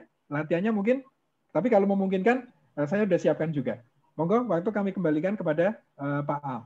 Atur nuwun, Pak. Monggo. Terima kasih, Pak Agus, atas pemaparannya mengenai panjang yang cukup baik tentang penyusunan karya tulis ilmiah bidang kesehatan. Tadi beberapa partisipan pamit di chat karena sudah di Indonesia bagian tengah, karena sudah waktu maghrib tadi. Nah, kemudian juga saya lihat di chat ini masih, mohon Bapak Ibu sekalian bisa menanyakan. Tapi yang banyak di sini dari chat yang mengenai tentang sertifikat. Perlu kami sampaikan juga Bapak Ibu sekalian, semua dapat sertifikat dari pertemuan ini. Mohon sehingga mudah-mudahan apa yang disampaikan tadi oleh Pak Agus tadi bisa menjadi ada hal-hal yang bermanfaat. Mudah-mudahan tadi Bapak Ibu sekalian bisa menyimak karena paparannya cukup bagus banget ya untuk kita sebagai jabatan fungsional, administrator maupun analis. Jadi ini bagaimana caranya untuk membuat suatu policy brief, policy paper dan segala macam yang mungkin yang bisa kita untuk kerjakan di dalam pekerjaan kita sehari-hari. Untuk itu mungkin pada Bapak Ibu sekalian partisipan yang ada di sini, ada hal-hal yang ingin diklarifikasikan atau ditanyakan, kami persilakan. Iya. Pak Alfarizi. Gimana Pak Agus? Halo, Pak Alfarizi. Iya, Pak Agus ini silakan Pak. Monggo. Ada yang mau nanya itu Pak Al? Oh iya, silakan. Iya, saya Pak Vindi Pak dari Babel Pak. Oh iya, dari instansi mana Pak? Silakan Pak. Dari Rumah Sakit Jiwa Bangka Belitung Pak. Ya, silakan.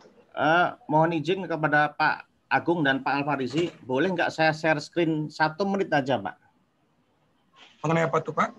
Tentang policy brief Pak, saya sudah pernah buat Pak. Nah kebetulan ini kan pas ini Pak acaranya policy brief Pak Agus, jadi saya mohon arahnya 1 menit saja Pak. Bagaimana Pak Agustinus bisa? Monggo. Ya silakan Pak.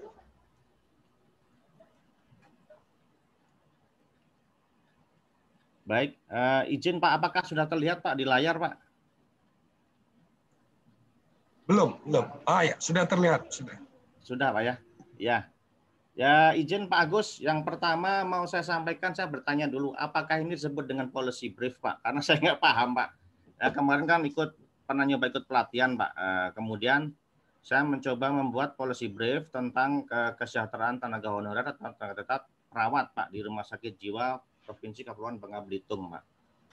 Kalau dari formasinya mirip-mirip Pak dengan yang Bapak Agus sampaikan tadi Pak, ringkasan eksekutif, pendahuluan, terus kemudian metodologi, kemudian ada gambar, hasil dan kesimpulan, kemudian implikasi dan rekomendasi, kemudian rujukan atau daftar perpustakaan.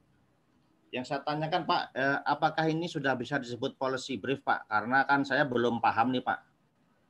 Kalau saya lihat di tabel tadi, menurut saya sudah policy brief Pak. Tetapi apakah ini sudah bisa disebut policy brief? Terus yang kedua Pak, apakah harus selalu data penelitian itu disampaikan juga di sini Pak? Seperti gambar, tabel, grafik, dan sebagainya. Saya kira itu saja Pak Agus. Karena kasihan waktu ini sudah mepet nih Pak. Dan kawan-kawan lain mau langsung cepat aja Pak ya. Enggak Pak. Ya, langsung silakan Pak Agus. Policy brief itu Pak, minimal harus tadi seperti tadi. Ada judul, ada ringkasan eksekutif, pendahuluan, deskripsi masalah, rekomendasi kebijakan. Perlu nggak metodologi? Tidak perlu Bapak. Karena kita dibatasi. Cek yang paling mudah adalah jumlah halaman Bapak. Jumlah halaman hanya 2-4 halaman. Ya. Itu nggih. Gunakan tadi bahan yang ada di epilogia kita. Untuk outline-nya ya Bapak. Itu udah outline yang ada di sudah outline yang baku, tapi itu bisa juga dikembangkan. Artinya kalau memang saklek seperti itu yang ada. Kemudian terkait dengan kebutuhan data. Kebutuhan data Bapak Ibu sekalian, kalau kita lihat contoh tadi, kalau data itu memang penting dan bisa menguatkan analisis kita, itu pakai. Tetapi jangan kemudian dideskripsikan. Karena di dalam policy brief Bapak Ibu sekalian, para policy maker itu nggak mau baca yang terlalu detail. Dengan melihat data dalam bentuk chart, dengan tabel, dengan grafik, itu tentu akan lebih mudah.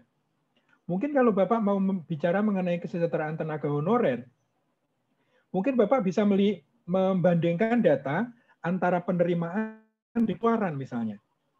Atau dilihat dari jumlahnya. Atau dilihat dari beban keluarganya. Sehingga bisa menunjukkan bahwa, wah, kesejahteraan tenaga honorer itu dalam tanda kutip masih kurang. Kan Bapak mau menyampaikan itu, toh? Mau menembak masalah itu, toh? Jadi bisa tabel pendapatan yang PNS, non-PNS, pendidikannya ini gitu. Yes. Monggo. Artinya kita bisa dengan hanya sekedar melihat data, kita yakin ada masalah di dalam kesehatan tenaga honorer. Kalau Bapak bisa meyakinkan dengan data itu, selesai. Orang akan tahu, oh, this is the real problem. Kemudian data juga kita bisa gunakan untuk melakukan analisis. Artinya solusi yang Bapak Ibu, yang Pak Cindy berikan, itu juga bisa sesuai dengan data yang ada tadi. Jangan sampai datanya kemudian solusinya kita tambah kesejahteraannya. Itu menjadi enggak. Ini juga karena apa? Nanti akan ada constraint, akan ada prasyarat. Anggarannya dari mana? Nah, ini kan juga menjadi satu permasalahan. Jadi jangan menyelesaikan masalah, tapi menimbulkan masalah baru. Itu yang akan terjadi di kita, Pak. Makanya nanti di dalam lapor policy brief selalu ada prasyarat, ada keterbatasan misalnya. Berarti kalau tingkat kesejahteraan tenaga honorer kurang, bagaimana cara menyelesaikannya? Cara menyelesaikannya dengan menambah pendapatan. Pendapatannya dari mana? Nah, ini kan harus kita clearkan. Kalau saya melihatnya ada solusi yang keren, Pak, nanti, Pak. Misalnya dengan peningkatan kinerjanya, kemudian melihat dari beban kerjanya, itu bisa nanti untuk itu. Tapi ini karena ya sekilas melihat ya Pak ya, biasanya kalau saya mereview suatu policy brief atau policy paper, itu selalu saya lihat antara permasalahan, kemudian rumusan solusinya, sampai nanti di kesimpulannya itu nyambung apa enggak. Kalau enggak berarti itu masih kurang bagus. Demikian Pak. Monggo yang lain. Matur nuwun, Pak, yang beban kerja tadi sudah saya tulis Pak di rekomendasi yang huruf A ini Pak. Kan saya nggak baca. Iya Pak.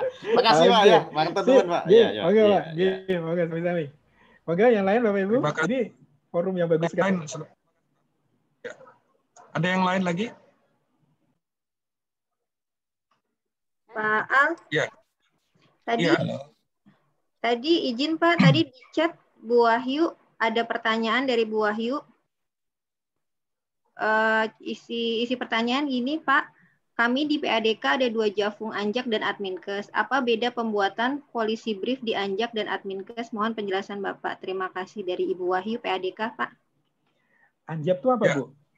Anjak itu analis kebijakan Pak. Analis kebijakan. Oke. Sip. Ini sering banget ditanyakan oleh teman-teman ya Bapak Ibu sekalian.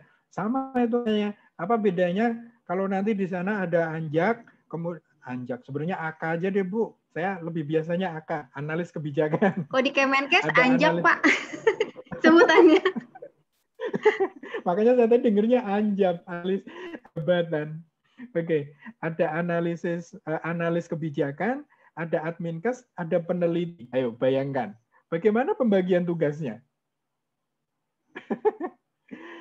Nanti penyelesaiannya, Bapak Ibu, dari pengalaman kami, pada saat kami melakukan SKP, sasaran pegawai, terus turun secara clear terkait dengan uraian tugasnya. Di mana bidangnya AK, analis kebijakan, mana bidangnya analis kesehatan, di mana bidangnya peneliti. Itu harus clear supaya kita tahu persis. Nah, bagaimana supaya clear produknya, Bapak Ibu sekalian? Produk dari kegiatan kita itu arahnya mana? Kalau AK, analis kebijakan, itu lebih luas. Jadi hanya melihat pada produk kebijakan.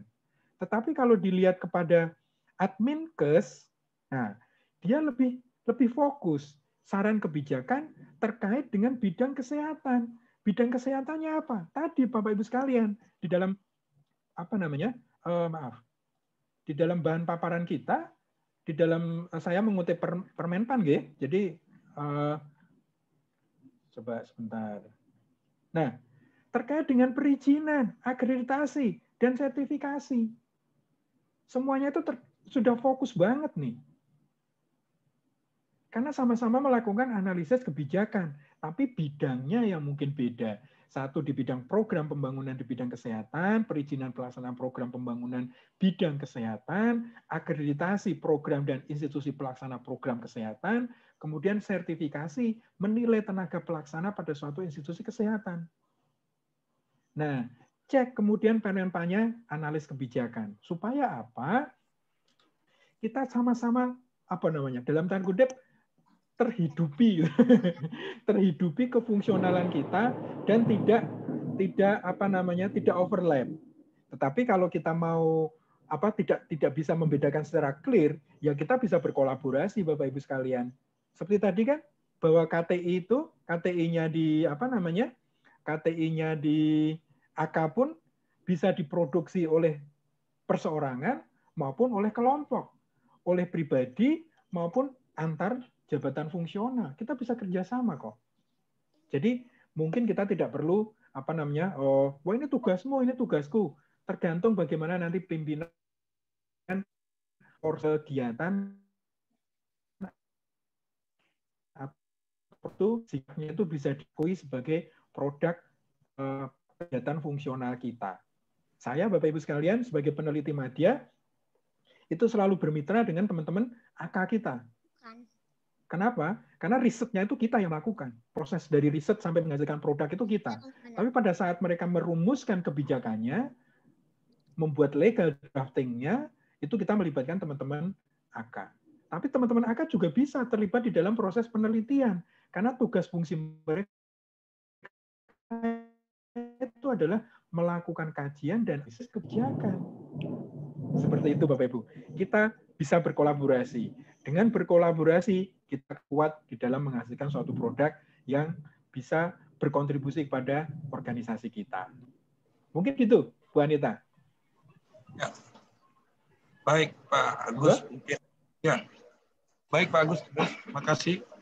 Artinya kalau Adminkes itu adalah merupakan rumpun kesehatan. Jadi kalau Anjak itu di non rumpun kesehatan. Jadi bisa di luar Kementerian Kesehatan. Jadi bersifat kebijakannya bersifat umum, kalau yang Adminkes bisa secara khusus bidang kesehatan. Mungkin gitu Pak Agustinus ya.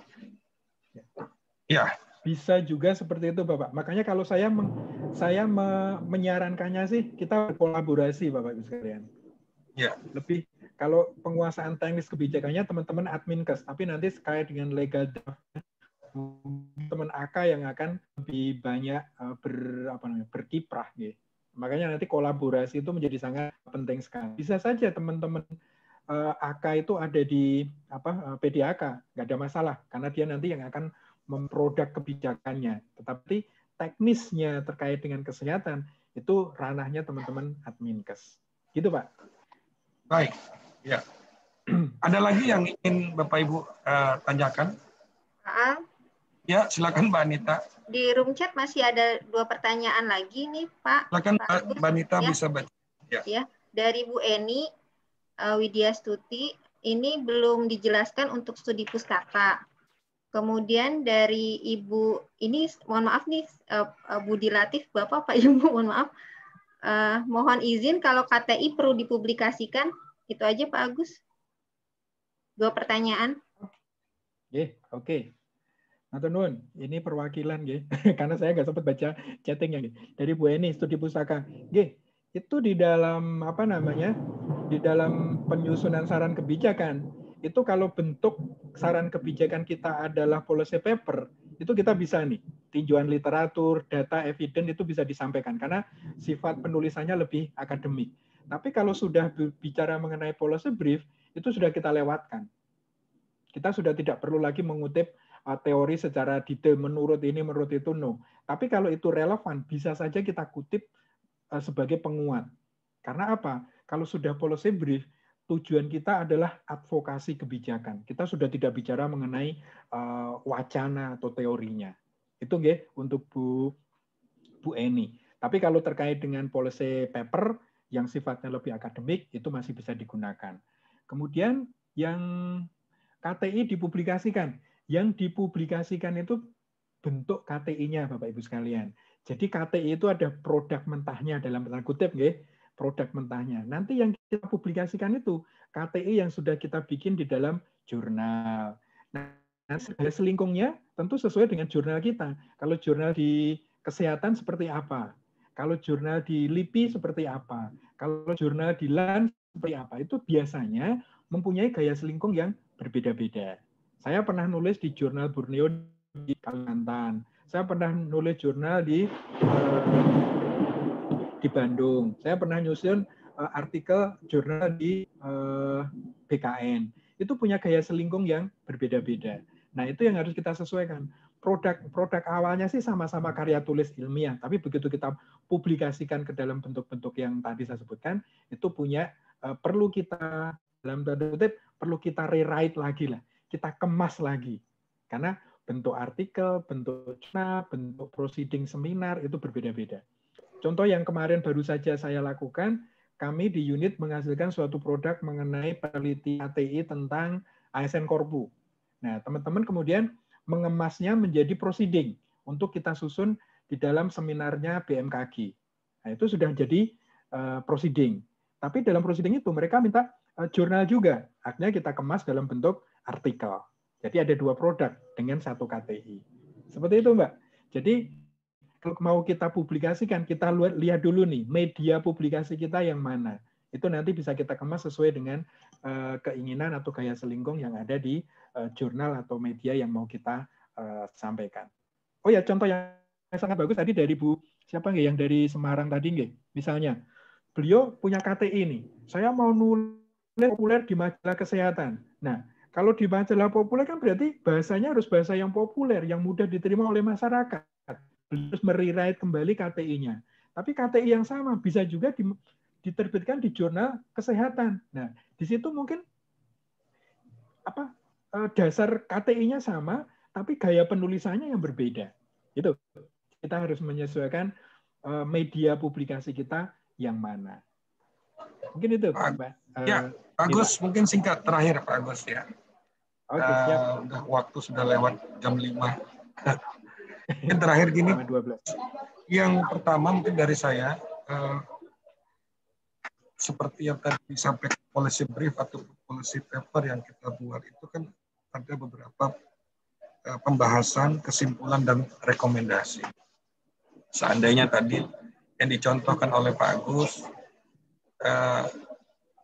tadi tentang pelayanan di rumah sakit, kenapa kinerjanya menurun.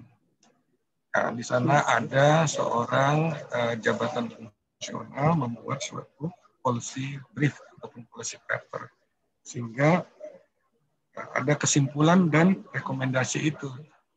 Tertulis di sana Pak Agus buat adalah tentang gaji. Sehingga pelayanan rumah sakit itu menurun. Artinya ini secara emosional kita bekerja di rumah sakit itu membuat suatu policy brief seperti itu. Nanti kira-kira bagaimana ini suasana, apanya mungkin bahasa-bahasanya sehingga tidak orang yang membuat suatu policy paper atau policy brief ini nyaman, juga tidak menyinggung perasaan pimpinan di rumah sakit tersebut. Singkat padat, ya, mengakhiri, ya. Oke, nangkap yang disampaikan Pak. Jadi sekalian, contoh yang di rumah sakit tadi itu bukan karena gajinya turun, tapi gajinya bukan gaji, tunjangan kesehatan atau tunjangan jasa kesehatan yang terlambat. Jasa medik terlambat diberikan. Jasa mediknya terlambat diberikan. Dari diskusi kita, dari penelitian kita, ternyata mereka terlambat itu karena apa? Karena kesalahan manajemen, dalam tanda kutip ya. Ada mismanagement di dalam pengelolaan jasa medik itu. Jasa medik yang bertanggung jawab hanya satu orang. Pada saat yang bersamaan, pada saat pengurusan, dia cuti. Sehingga terlambat. Dia lupa untuk mendelegasikan kepada teman yang ada. That's the problem. Artinya, solusi yang diberikan di dalam policy brief itu adalah adanya perbaikan manajemen rumah sakit dalam jasa medik. Artinya apa? Jangan tergantung kepada satu orang, tapi teamwork. Ada yang tersinggung? Nggak ada, Pak. Karena apa? Di sini adalah how to meet the problem. Itu contohnya. Contoh yang kedua, Pak. Ada contoh yang sangat menarik sekali dari seorang AAK. Pak, saya tuh nggak setuju dengan pimpinan kepala daerah yang memberikan hak pengolahan lahan. Ini nanti akan merugikan para petani. Bayangkan, Pak, seorang ASN mau melawan bupatinya, Pak. Kita sampaikan, Mas, jangan seperti itu caranya. Tulis itu menjadi suatu kebijakan, saran kebijakan, tapi jangan ditembak kepada policy maker. Policy maker secara langsung kepada kepala daerah, karena nanti akan berhadapan dan taruhannya adalah karir Anda. Tapi tulis itu menjadi populer. Nah, keren kan, Pak? Seperti tadi Bu Eni, kita tulis menjadi suatu karya tulis ilmiah, tapi dalam bentuk populer yang kita publikasikan di koran atau di majalah. Yang nangkep siapa? Para LSM. Tapi kita tidak melihat ini ya, Pak ya.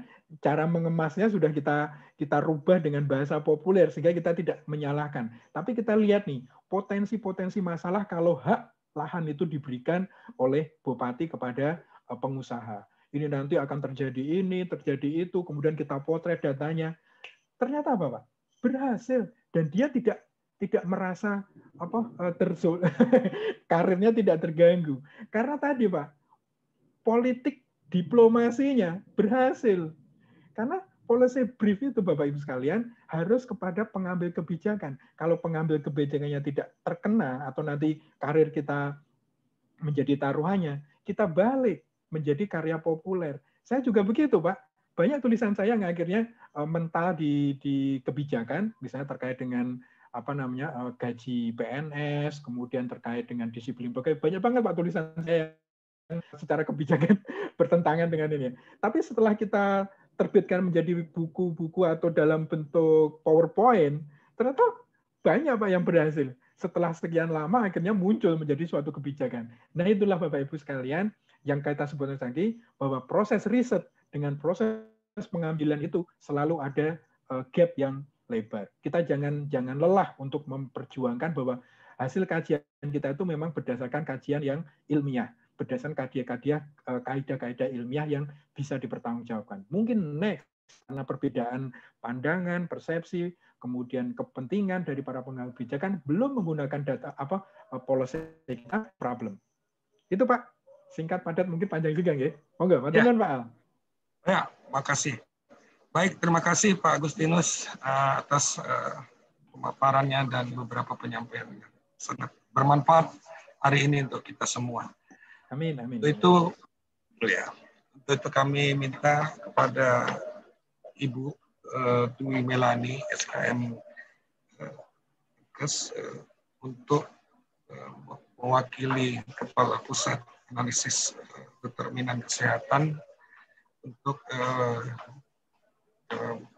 menutup atau memberikan sepatah dua patah sebelum acara ini kita akhiri. Waktu dan tempat kami persilakan Bu. Baik, terima kasih Pak Moderator, Bapak narasumber, Pak Agustinus, luar biasa diskusi dan sharing knowledge yang sangat bernas ya Pak di sore hari. Di sela rintik-rintik hujan nih Pak di kantor. Alhamdulillah kita bisa mendapatkan ilmu yang insya Allah akan bermanfaat buat kita semua para adminkes dalam melaksanakan kehidupan sehari-hari. Memang yang selalu mengemuka dalam setiap pertemuan ini apa sebetulnya bedanya kerjaan adminkes dengan Anjak nanti ke depan. Mungkin nanti insya Allah depan karena semua kita akan caranya adalah Jakung ya Pak. Dan nanti ke depan akan mendapat jelas lagi kita mengenai tugas dan fungsi kita sebagai adminkes dalam keseharian pekerjaan. Baik Bapak dan Ibu, jangan jangan lusan-lusan kita bertemu karena di akhir tahun ini kita akan intensifkan pertemuan pembinaan bagi Bapak dan Ibu sekalian. Tadi sudah diumumkan juga oleh Pak Agung bahwa PADK selaku unit pembina sudah membuat sebuah aplikasi untuk mempermudah penilaian DUPAK Bapak dan Ibu. Besok akan ada sosialisasinya ya Pak Agung ya. Jadi nanti diharapkan kehadiran Bapak Ibu, linknya juga sudah di-share di grup WhatsApp. Bapak Ibu juga nanti bisa berkunjung ke Instagramnya PADK, nanti akan diumumkan di sana. Jadi kalau ada info-info yang terlewat bisa diintip-intip di Instagramnya PADK, padk.kemenkes. Terima kasih banyak Bapak Agustinus atas ilmunya sore ini kepada kita semua. Terima kasih juga Bapak dan Ibu para adminkes atas partisipasinya sampai selesai, masih antusias semuanya. Baik, ini kita ucapkan alhamdulillah. Terima kasih. Wassalamualaikum warahmatullahi wabarakatuh. Jangan lupa kita berfoto bersama dulu Pak sebelum foto. Ya. Kami juga mengucapkan terima kasih Bu. Mohon maaf kalau penyampaiannya cepet-cepetan nggih. Ya, foto dulu kita ya. Yang pertama. Mohon dinyalakan. Nyalakan videonya. Mohon. 1, 2, 3. Ya. Lembar kedua, halaman kedua. Sebentar. 1,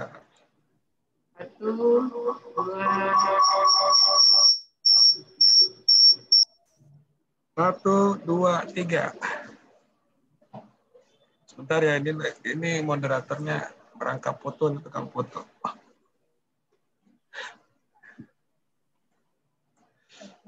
Halaman 3. Tolong Bapak Ibu videonya ya dinyalakan.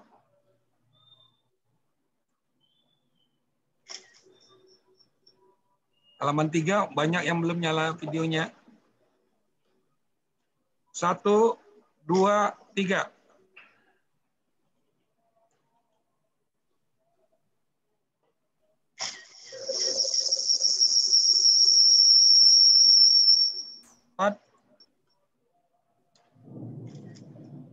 Ada Pak Jarkasih dari Banjarmasin, tolong nyalakan videonya.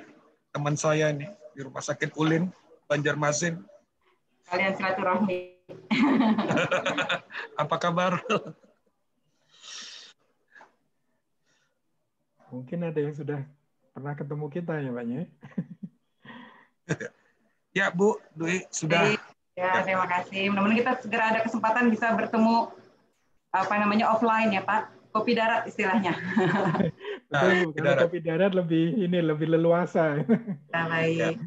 Baik, terima kasih Bapak Ibu Sama-sama, semua. Bapak Ibu sekalian, mohon maaf kalau ada kekurangan, ya, mohon maaf. Terima kasih Pak Agus. Mohon izin live Bapak Ibu sekalian, terima kasih. Assalamualaikum warahmatullahi wabarakatuh. Waalaikumsalam warahmatullahi wabarakatuh. Terima kasih Bapak Ibu, sampai ketemu besok.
Kataku stop jam 2, jam 2.